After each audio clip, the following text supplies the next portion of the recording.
Hello, dear students. Welcome to Quick School Notes. Let's quickly understand a quick mind map of Chapter 2 Polynomials of Class 9th. Okay.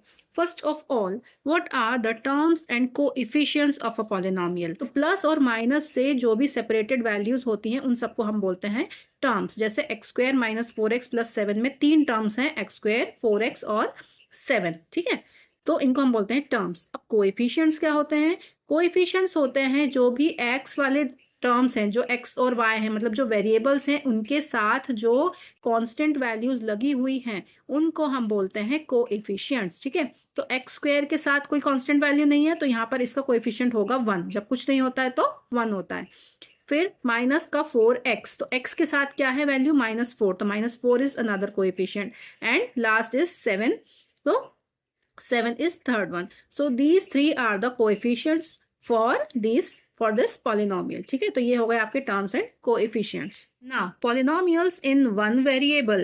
One variable का क्या मतलब है? देखिए, variables क्या होते हैं? Variables वो values होती हैं जो किसी भी value को acquire कर सकती हैं, है ना. इनकी कोई fixed value नहीं होती. जैसे आपके numbers 1 2 3 4 ये constant होते हैं और वेरिएबल्स को हम अल्फ़ाबेटिकल यूनिट्स के साथ रिप्रेजेंट करते हैं, जैसे A B C D X Y Z P Q R S, कुछ भी हम ले सकते हैं. तो it can take various numerical values. Value of variable is not fixed.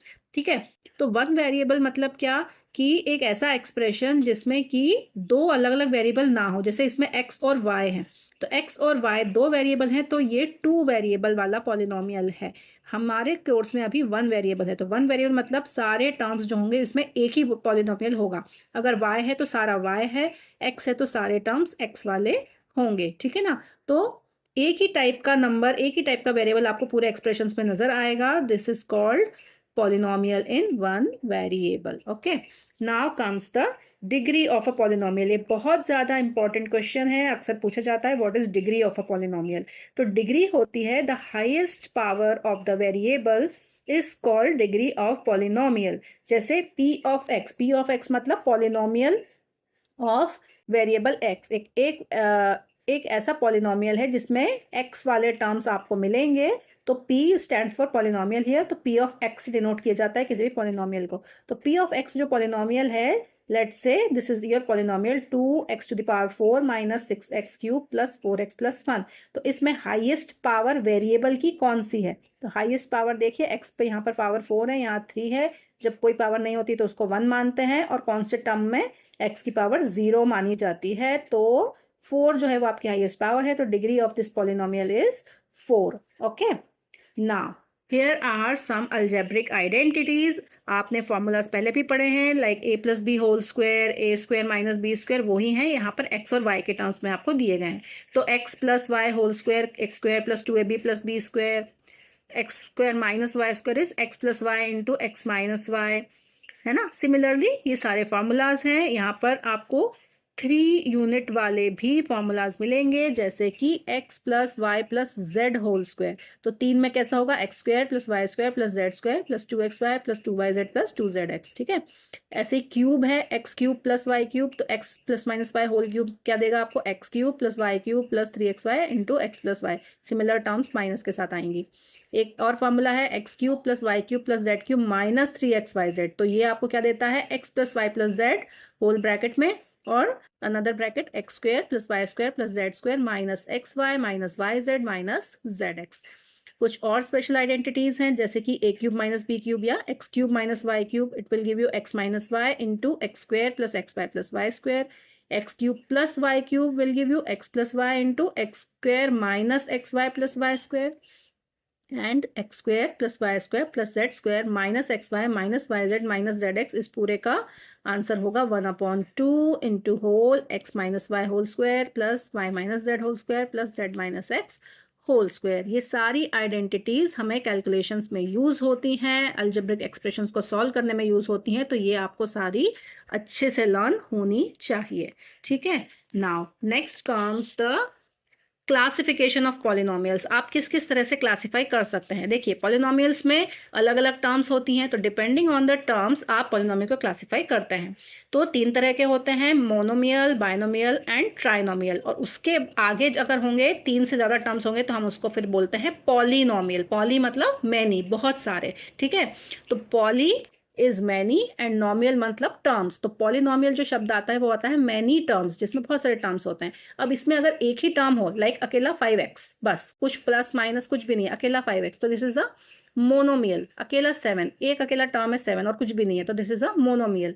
Now comes binomial. तो बाइनोमियल मतलब 2 टर्म वाला, तो z to the power 24 minus Z square, ये 2 टर्म दिख रहे हैं, तो दिस इज अ बाइनोमियल, ठीक है। ट्राइनोमियल में क्या हो जाएगा, 3 टर्म्स हो जाएंगे, तो बस आपको प्लस माइनस के आसपास देखना है कितने टर्म्स आपके आ रहे हैं। 3 टर्म्स हैं तो दिस इज अ ट्राइनोमियल। और ट्राई से आगे जब बढ़ता है 4 टर्म्स हो जाते हैं, we call it polynomial. Okay, on the basis of degree of variables constant polynomial having 0 degree. देखो 7 एक अकेला टर्म है, तो अकेले टर्म को देखकर आप कैसे बोलोगे कि एक पॉलिनोमियल है, क्योंकि पॉलिनोमियल में तो एक्स वाई वाली कुछ वैल्यू आनी चाहिए, एक वेरिएबल होना चाहिए, बट यहाँ तो है नहीं, 7 अकेला है। तो 7 अकेला है तो इसको हम बोलते हैं पॉलिनोमियल ऑफ डिग्री 0। डिग्री 0 का मतलब होता है कि अगर आप का कोई वेरिएबल था x, इसकी अगर आपने पावर 0 दे दी तो x टू द पावर 0 हमेशा क्या वैल्यू मिलेगी, 1 मिलेगी, है ना। आपको पता है किसी भी चीज़ की अगर पावर 0 होती है तो उसकी वैल्यू क्या होती है, 1 हो जाती है। इसका मतलब है कि एक कांस्टेंट टर्म 7 था, इसके साथ अगर मैंने x लगाया होता तो x की पावर क्या होती, हमेशा 0 रही होती। इसीलिए x की पावर 0 होने के कारण इसकी डिग्री 0 होती। तो डिग्री 0 वाले पॉलिनोमियल जो होते हैं वो हमेशा कांस्टेंट पॉलिनोमियल होते हैं। नाउ लीनियर पॉलिनोमियल, आपको पता है किसी भी एक लाइन की जो इक्वेशन होती है वो क्या होती है, हमेशा एक वेरिएबल से 2x + 5 सिंपल टर्म होती है, उसमें x के ऊपर 1 से ज़्यादा पावर नहीं आती है। तो अगर x की जो डिग्री 1 हो अगर, तो हम उसको क्या बोलते हैं, लीनियर पॉलिनोमियल बोलते हैं, ठीक है। तो इस तरह से हम डिग्री के हिसाब से अलग अलग क्लासिफाई करते हैं। डिग्री 0 है तो कांस्टेंट पॉलिनोमियल है, डिग्री 1 है तो लीनियर पॉलिनोमियल है, जब डिग्री 2 हो जाती है तो अब उसको बोलते हैं हम क्वाड्रेटिक पॉलिनोमियल, ठीक है ना। जब भी आपके स्क्वायर या रेक्टेंगल इस तरह के फॉर्मूलाज आते हैं तो उनमें आपकी जो डिग्री है वो 2 हो जाती है, we call them quadratic polynomial. Cubic polynomial में क्यूब आ जाता है, 3 डिग्री हो जाती है, तो जब 3 डिग्री वाले होते हैं उसको हम बोलते हैं क्यूबिक पॉलिनोमियल। और जब nth डिग्री आ जाती है, जब 3 से ज़्यादा पावर हो जाती है, तो they are n degree polynomial. अब जो भी वैल्यू आएगी उसके अकॉर्डिंग उसका नाम रख दिया जाएगा, ठीक है।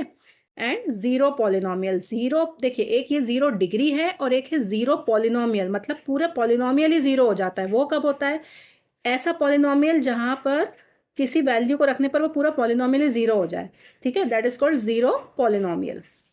Now comes factorization of polynomial. Factorization का क्या मतलब है, आपको एक एक्सप्रेशन दे दिया गया है, ठीक है। एक्सप्रेशन जैसे कि ये था आपका x² - 4x + 7।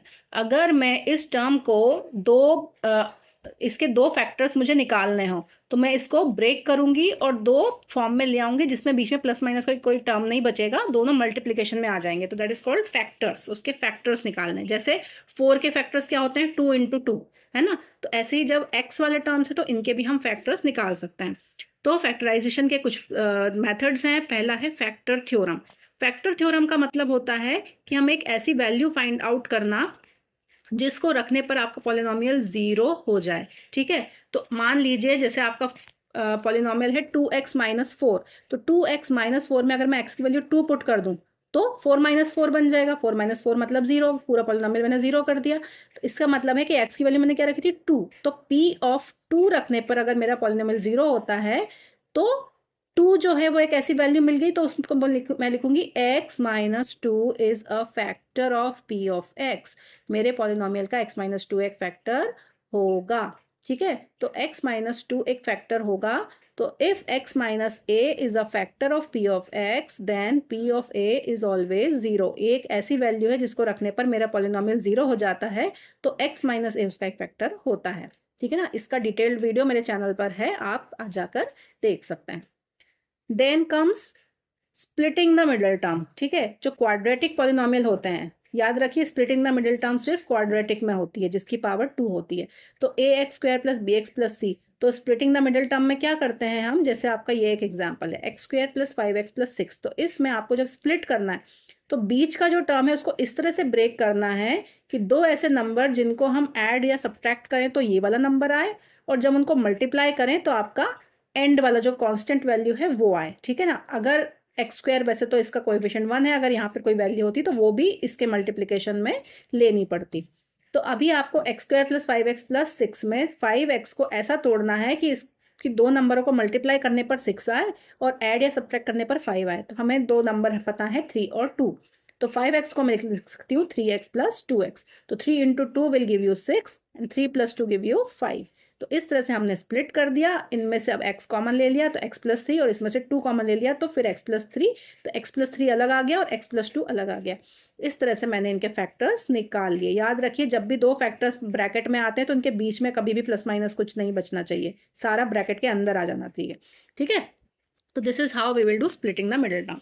Now factor theorem के थ्रू क्या करते हैं हम, जैसे अभी हमने x-a एक फैक्टर निकाला था, अब ये जो x-a है इससे हम डिवाइड करते हैं पूरे पॉलिनोमियल को, और जब हम डिवाइड करते हैं तो डिवाइड करके हमें अलग से एक और एक्सप्रेशन मिलता है, और फिर उसको further splitting the middle term या और मेथड्स के थ्रू हम फिर से फर्दर डिवाइड करते जाते हैं और फिर हमें उनके फैक्टर्स मिल जाते हैं। इसका भी फुल वीडियो चैनल पर है ना। Factorization of cubic polynomials, cubic polynomials को करने के लिए फिर से हमें x-a टाइप का एक फैक्टर या तो हिट एंड ट्रायल मेथड से निकालना पड़ता है। उसमें अलग अलग वैल्यूज पुट करो, देखो किस वैल्यू पर आपका पॉलिनोमियल 0 वैल्यू देता है, फिर एक फैक्टर निकलने के बाद उसको फिर से डिवाइड करो पूरे पॉलिनोमियल को। जब आप पूरे पॉलिनोमियल को डिवाइड करेंगे तो आपको फर्दर एक्सप्रेशंस मिलेंगे, उन एक्सप्रेशंस को और ज़्यादा सॉल्व करेंगे या तो स्प्लिटिंग द मिडिल टर्म से या फैक्टर थ्योरम से, और आगे आप सॉल्व करते करते जब तक आपके सारे फैक्टर्स ना बन जाए तब तक उसको आगे सॉल्व करते रहना पड़ता है, ठीक है ना। तो ये क्विक माइंड मैप है इसलिए मैं ज़्यादा डिटेल में नहीं जा रही हूँ। आई होप आपको ये समझ में आया होगा। चैनल पर हर एक चीज़ का डिटेल्ड वीडियो है, आप जाकर प्लीज़ विजिट करिए।